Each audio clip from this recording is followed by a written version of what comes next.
देखते हैं दोस्तों इस कहानी की तरफ। एक गांव में एक बूढ़ी मां निवास करती थी जिसका नाम था मीरा। बड़े दुख के साथ अपना जीवन यापन कर रही है, बड़े परेशानी के साथ अपने जीवन को व्यतीत कर रही है। ऐसा ही नहीं दोस्तों, जो ये मां उस गांव में रहती है,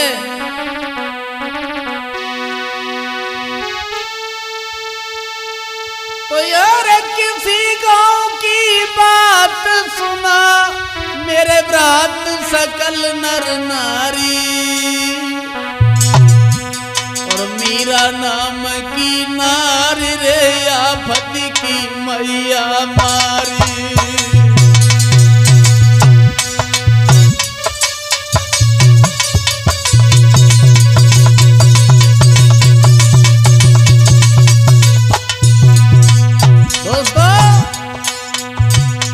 गांव में एक मीरा नाम की मां निवास करती थी।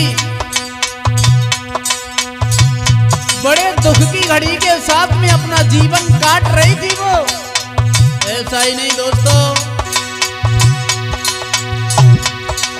एक किसी गांव की बात सुना मेरे भ्रात सकल नर नारी, सकल नर नारी।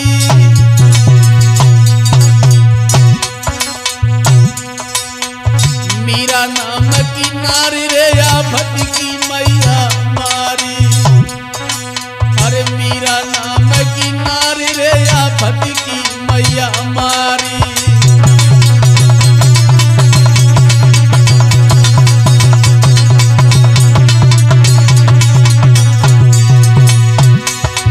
बड़े परेशानी के साथ अपना जीवन व्यतीत कर रही है।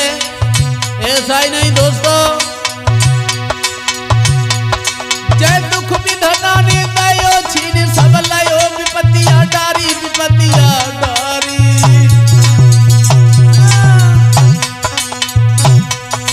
अदफर में लुटो श्रृंगार रे जिंदगी हुई गई कारी। मंजू भैया, अदफर में लुटो श्रृंगार रे जिंदगी हुई गई कारी।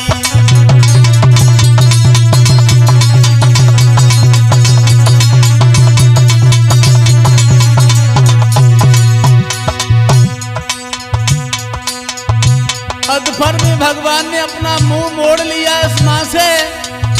इस गरीबी मां का जो पति था किसी बीमारी के कारण अधफर में ही छोड़ के चला जाता है, संसार को छोड़ जाता है। मैया से मैया का पति जो है मुख मोड़ लेता है दोस्तों। ऐसा ही नहीं, इनके घर में जो पुत्र थे दो, जय और विजय,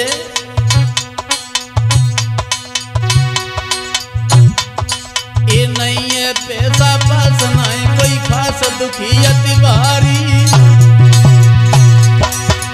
मुसीबत सब सर पे होती है तो परिवार वाले भी मुख मोड़ लेते हैं दोस्तों, रिश्तेदार भी साथ छोड़ देते हैं। ऐसा ही नहीं, ये ना है पैसा पास नहीं कोई खास दुखी अति भारी, दुखी अति भारी। मजदूरी मैया कर रही है ना संग रहे परिवारी, मजदूरी मैया कर रही है ना संग में परिवारी।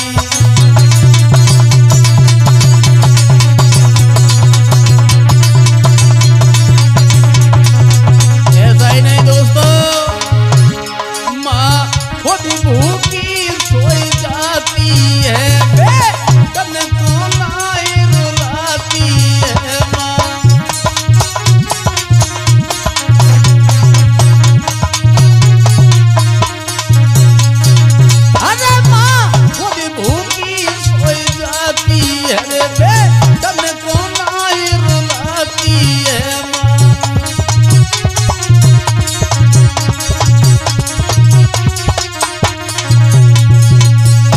दोस्तों, एक गांव में एक मां रहती थी जिसका नाम था मीरा। बड़ी दुखी थी, गरीब घर से थी। इनके घर में 2 पुत्र हैं, जय और विजय। भगवान की ऐसी लीला थी कि उस मैया के सर पे बहुत परेशानी है। अधभर में इनका श्रृंगार भी भगवान ने छीन लिया। किसी बीमारी के कारण इनके पति को भगवान ने अधभर में ही छीन लिया। अब विधवा होके वो माँ अपना जीवन यापन कर रही है, अपने जीवन को काट रही है। धीरे धीरे समय बीत रहा है दोस्तों। वहां जय और विजय जो थे वो धीरे धीरे सयाने हो रहे हैं। मेहनत मजदूरी करके वो मैया अपने पुत्रों को पाल रही है और अपना भी जीवन काट रही है पुत्रों के साथ। धीरे धीरे जब समय बीता है, मेहनत मजदूरी करने के बाद अपने दोनों बालकों को पालन पोषण करके जब सयाना कर लिया, तो एक दिन हुआ ऐसा दोस्तों, वहां अरे कछु समय के बाद रे जय विजय ने बात बताई।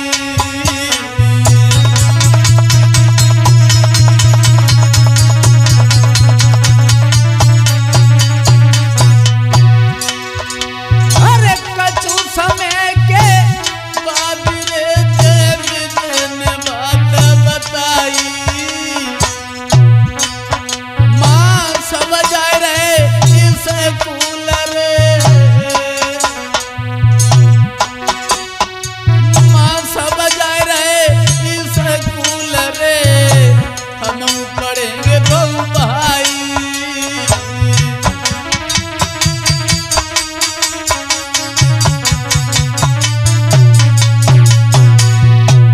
में आंसू चल के आए, रोने लगा। दोनों पुत्र पास में पहुंच गए। जय रोने लगा, पीछे से विजय भी रोने लगा। मैया, गांव के सभी बच्चे पढ़ने जाते हैं स्कूल में और मुझे देखते हैं तो मेरा भी मन होता है पढ़ने के लिए, क्योंकि मैं अब सयाने हो गए, पढ़ने के लायक हो गए। देखो ना मैया, हम भी पढ़ेंगे। जब ये बात सुनी, आंखों से आंसू छलक गया। मैया रोने लगी, हे विधाता,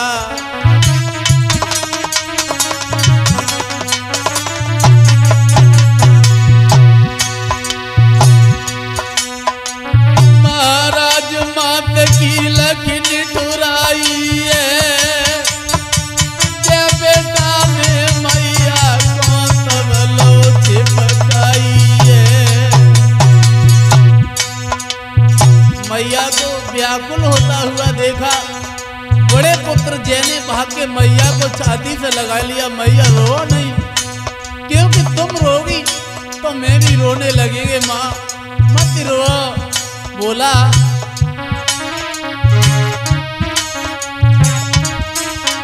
हे माँ,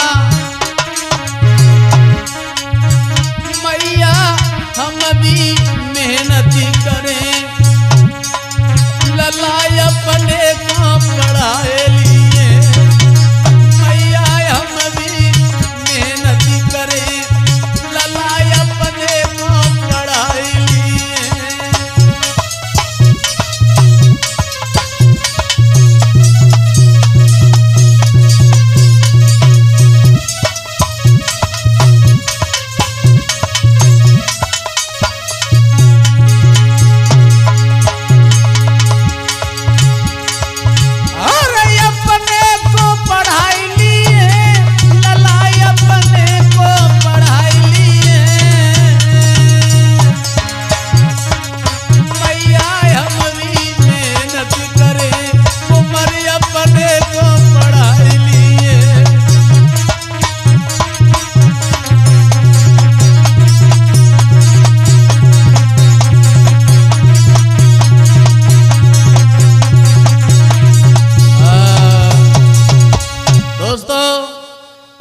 दुखुआरी माँ रो रही है आंगन में।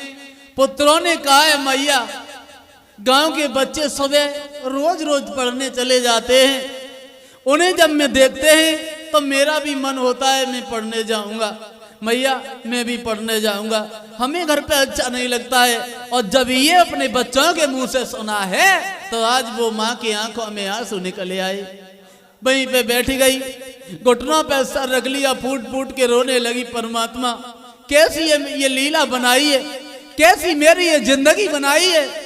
आज मेरे पास इतना पैसा नहीं है, इतनी दौलत नहीं है जो अपने बच्चों को अच्छे से पढ़ा सके।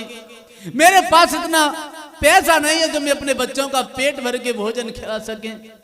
अब बुरी तरह से वो मैया रो रही है, फूट फूट के बुरा हाल है दोस्तों। वहां ऐसा ही नहीं, ये समय जो होता है, देखो समय का चक्कर है मंजू भैया। किसी के पास इतनी दौलत है कि समय नहीं है कि गिन सके। बिन से पूछो भैया कितना पैसा है तुम्हारे पास में, बोले पता ही नहीं कितना पैसा है। किसी के द्वारे पे जाओ तो इतनी दौलत नहीं है जो पेट भर के अपना भोजन कर सके, अच्छे से वस्त्र पहन सके। कैसी लीला बनाई है भगवान ने, कहना है क्या लीला है परमेश्वर की। मंजू भैया क्या लीला है परमेश्वर की, ये नहीं समझ में आई है।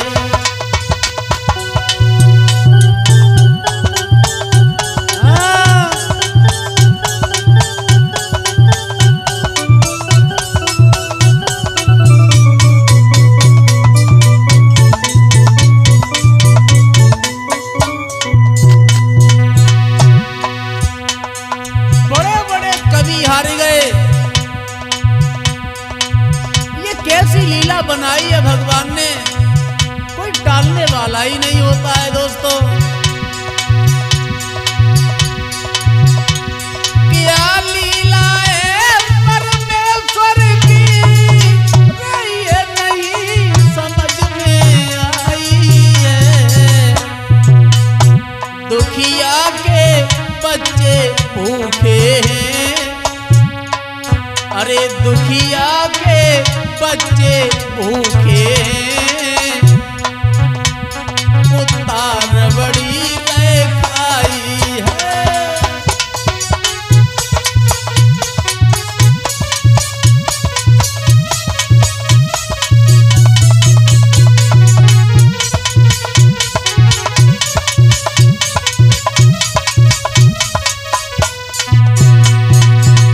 कैसी लीला बनाई है परमात्मा।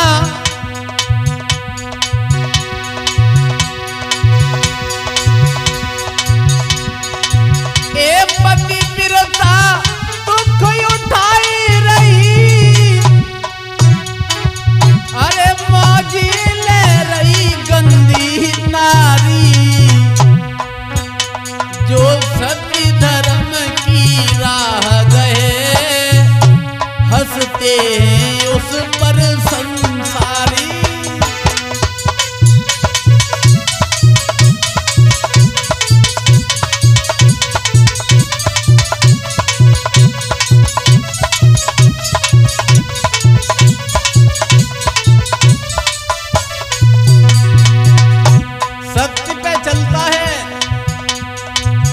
सत्य पे टिका हुआ है, लोग उसकी मजाक कर रहे हैं।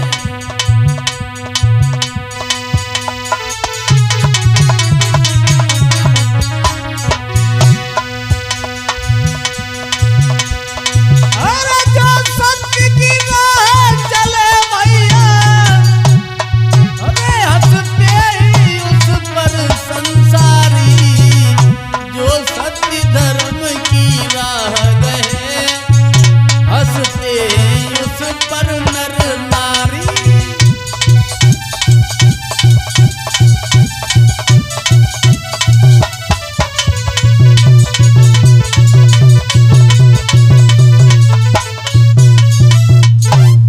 दोस्तों देखते हैं इधर बड़ी मुसीबत है इनके सर पे, क्योंकि पति जो होता है अधपर में छोड़ के चला गया, और जिस पत्नी का पति नहीं होता है उसका कोई समाज में सम्मान नहीं होता है। रो रही है वो मैया, विचार करने लगी, हे परमात्मा अपने बच्चों को कैसे पढ़ाएं, मेरे पास तो कुछ नहीं है। अरे पेट भरने के लिए भोजन भी नहीं है, बच्चों को कैसे पढ़ाएंगे? कौन सी भूल बन गई जो मेरे पति को तुमने छीन लिया? अपने पति की याद करके वो मैया फूट फूट के रो रही है। दोस्तों बुरा हाल है। आज विचार करने लगी वो मां, कोई बात नहीं, कोई बात नहीं, यदि ऐसी बात है बेटा में जरूर पढ़ाएंगे। आज जब मैया को दुखी देखा है तो बड़े पुत्र ने छाती से लगा लिया, जवाब दिया मैया ऐ तुम नहीं रो, क्योंकि रोने से कोई काम नहीं बनता है और चिंता करने से कोई काम नहीं बनता है। क्योंकि चिंता करने से ये शरीर जो होता है बिल्कुल सूख के झरझर हो जाता है, कांटे की तरह हो जाता है। और लिखा भी है कि चिंता से चतुराई घटे और दुख सोची घटे शरीर। दिन रात सोचा विचारी करोगे तो ये शरीर सूख जाता है, झरझर हो जाता है। और समझाता हुआ बोला है वो बेटा, हे मां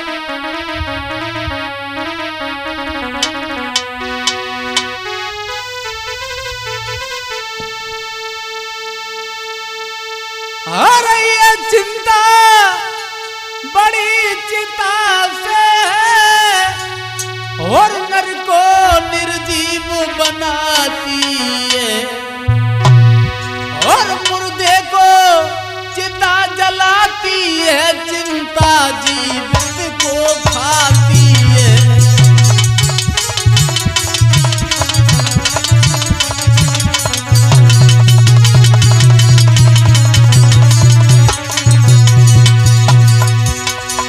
ने अपनी मैया को छाती से लगा लिया, जवाब दिया मैया रो नहीं। अरे ये चिंता करना बिल्कुल गलत है। चिंता करने से कोई काम नहीं बनता है, बल्कि काम बिगड़ जाता है। और अपनी माँ से बोला है वो जय,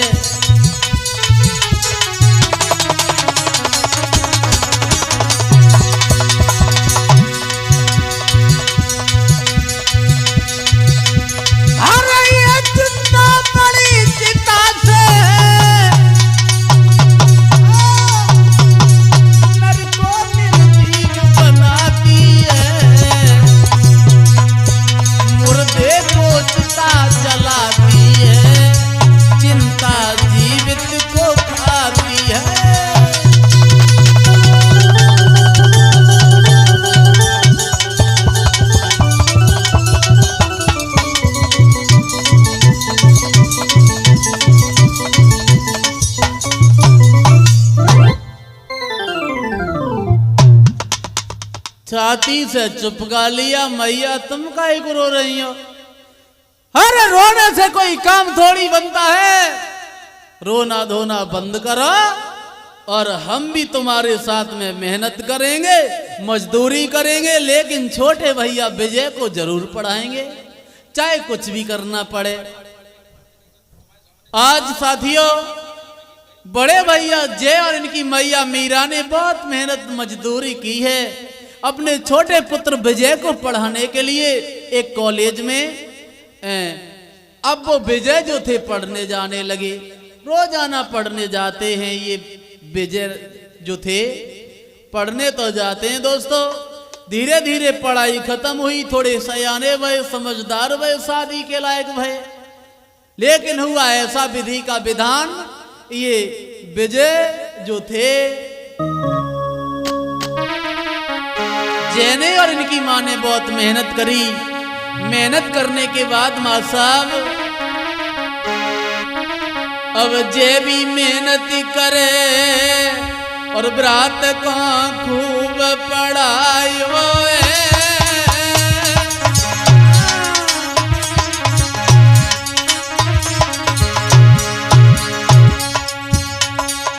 मैया मीरा बड़ा पुत्र जय मिलके बहुत मेहनत करते हैं। साथियों छोटे बच्चे यानी कि छोटे पुत्र को पढ़ा रहे हैं।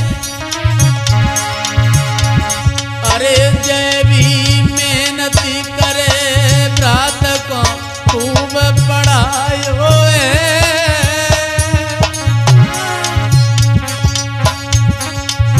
सियानो विजय जब भरो फौज भरती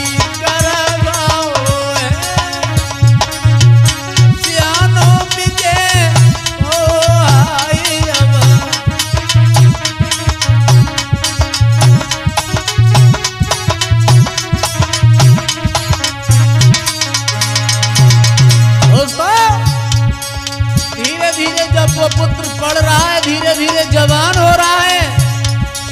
बहुत पढ़ाई करवाई, बहुत पैसा खर्च किया, मेहनत मजदूरी करी है। अंत में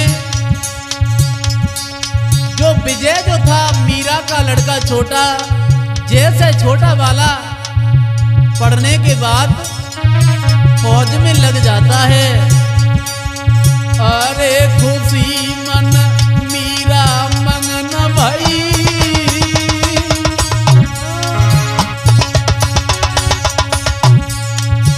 मंजू भैया बहुत खुश हो रही है वो मीरा माँ।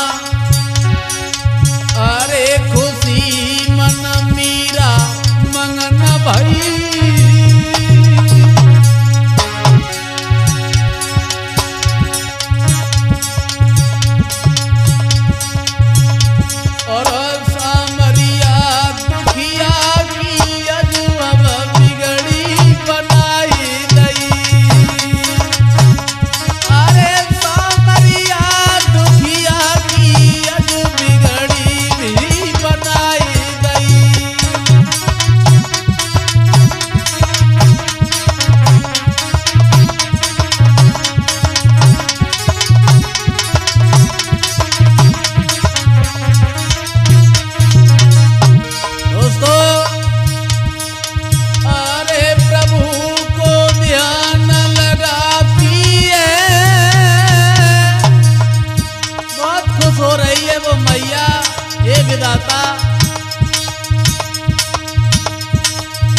आज तुमने मेरी टेरी ये सुनी है कि मेरा पुत्र पढ़ने के बाद फौज में भर्ती हो गया। फूल ही नहीं समा रही है वो मैया। अरे प्रभु को ध्यान लगाती है, अपने बेटा को वो मैया खूब लड़ाती है, अपने बेटन को वो मैया खूब लड़ाती है।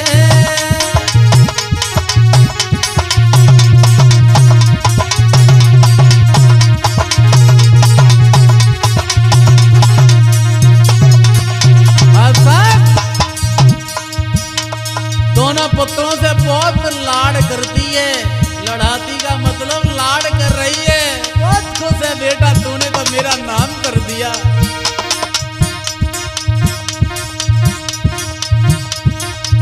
अरे अपने बेटन का मैया यजू खूब लड़ाती है, भैया अपने बेटन को मैया यज खूब लड़ाती है।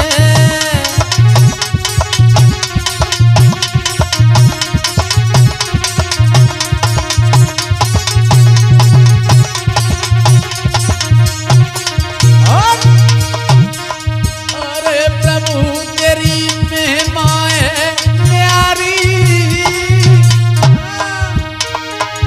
अरे प्रभु तेरी अरे महिमा है न्यारी, तुम दुखियन के दुखारे प्रभु तेरी महिमा है न्यारी, तुम दुखियन के दुख।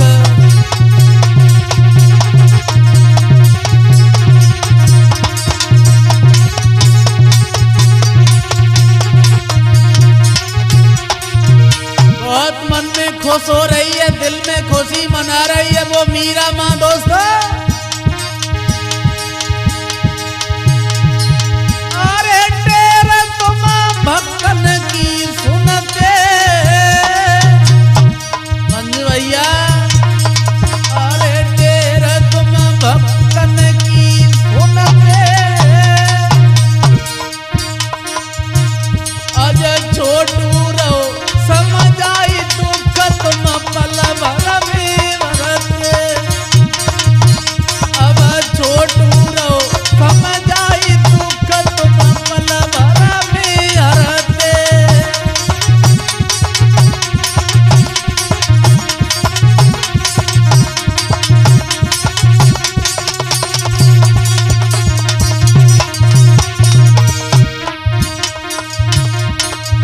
भैया हो न हार बलवान कहानियां से नहीं बनी। अब ता हो न हार बलवान कहानियां ये नहीं बनी।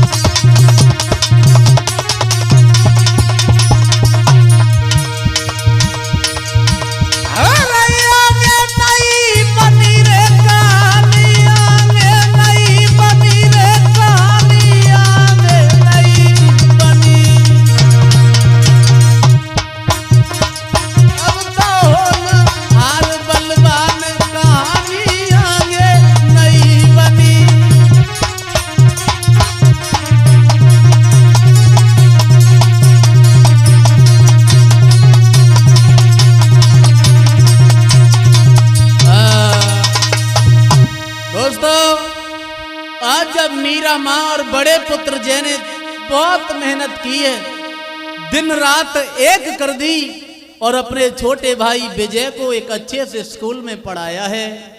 पढ़ाने के बाद कहानी यहां तक आ जाती है मां साहब, आज पढ़ने के बाद में वो विजय जो था फौज में भर्ती हो जाता है। दोस्तों ऐसा ही नहीं, फौज में भर्ती होने के बाद कहानी बदल जाती है। यहां से साथियों हुआ ऐसा, अरे ट्रेनिंग करके विजय ब्रात जब मैया ढेंग आयो,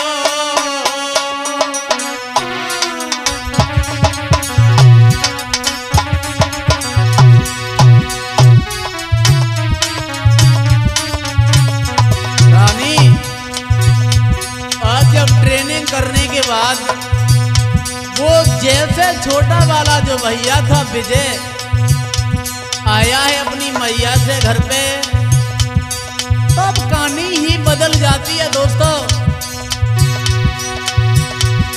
अरे ट्रेनिंग करके विजय ब्रात जब मैया ढेंग आया,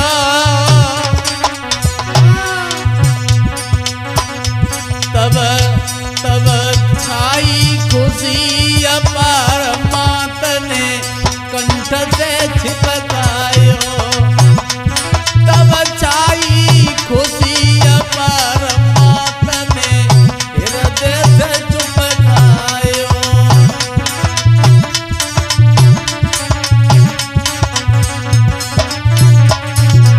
और अरे घूमने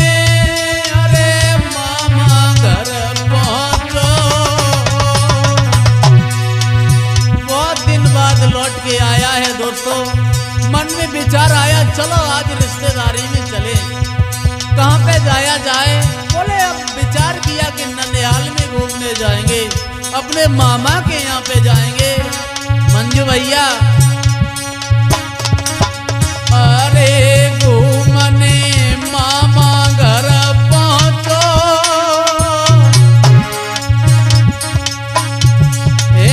जोवन में भरपूर ज्वान वो 7 फुटा ऊंचो है, जोवन में भरपूर ज्वान वो 7 फुटा ऊंचो।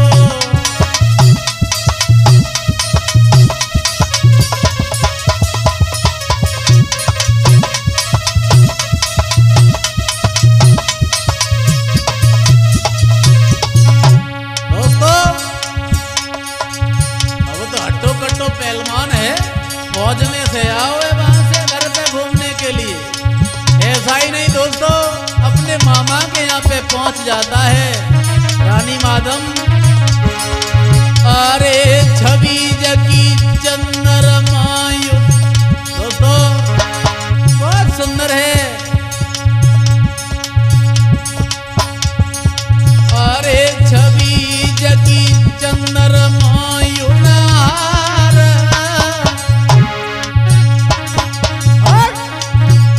एक लबी नाम की लड़की की सूरत पे हुई गो है बलियार। एक लबी नाम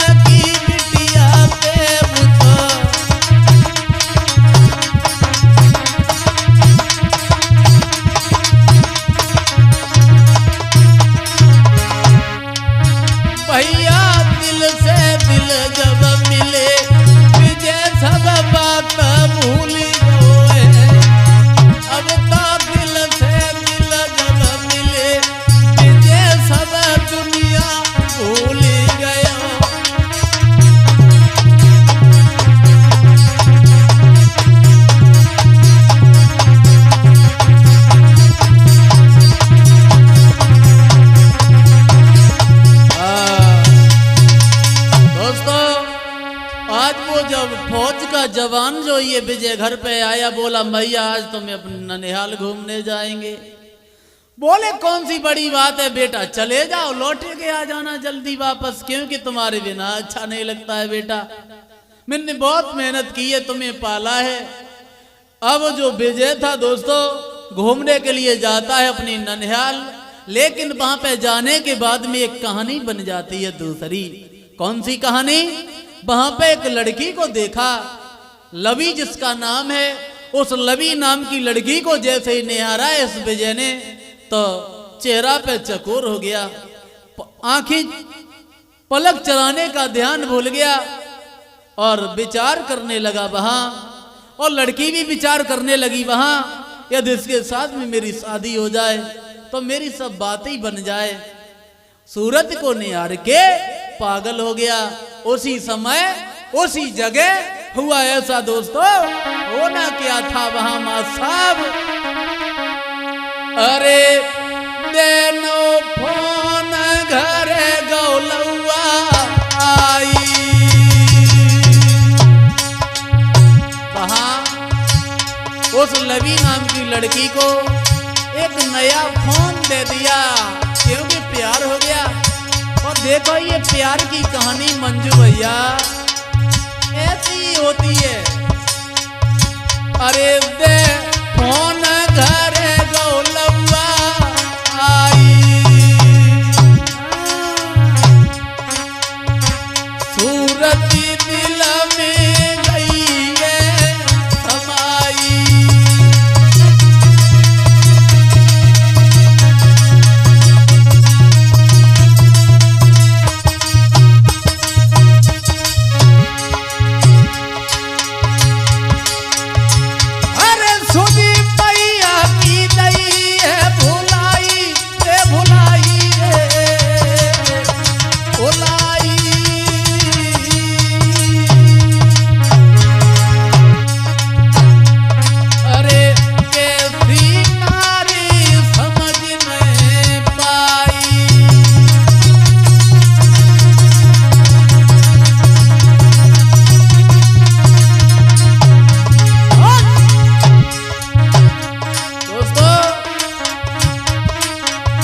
इतना गाढ़ा प्यार हो जाता है दोनों में वहां। देखते हैं दोस्तों, इधर उस लड़की से जब प्यार हो जाता है, बहुत गहरा प्यार, नया फोन दे दिया, बात होना शुरू हो जाती है। अब इनकी मैया मीरा ने बहुत मेहनत मजदूरी करके इसे पढ़ाया था। बड़े भैया जैने भी बहुत मजदूरी मेहनत की है, तब अपने छोटे भैया को पढ़ाया। आज उस बेवफा के चक्कर में आके अपने परिवार को ही भूल जाता है। और देखते हैं इधर लवी जो है आज घर में आने के बाद किस तरह से इन मीरा के दो पुत्रों में जो बड़ा वाला जय है, इसे किस तरह से मरवा देती है और किस तरह से पूरे घर की बर्बादी कर देती है और अंत में अपने प्रेमी के साथ भाग जाती है। इससे अब इंतजार करेंगे कहानी के अगले भाग।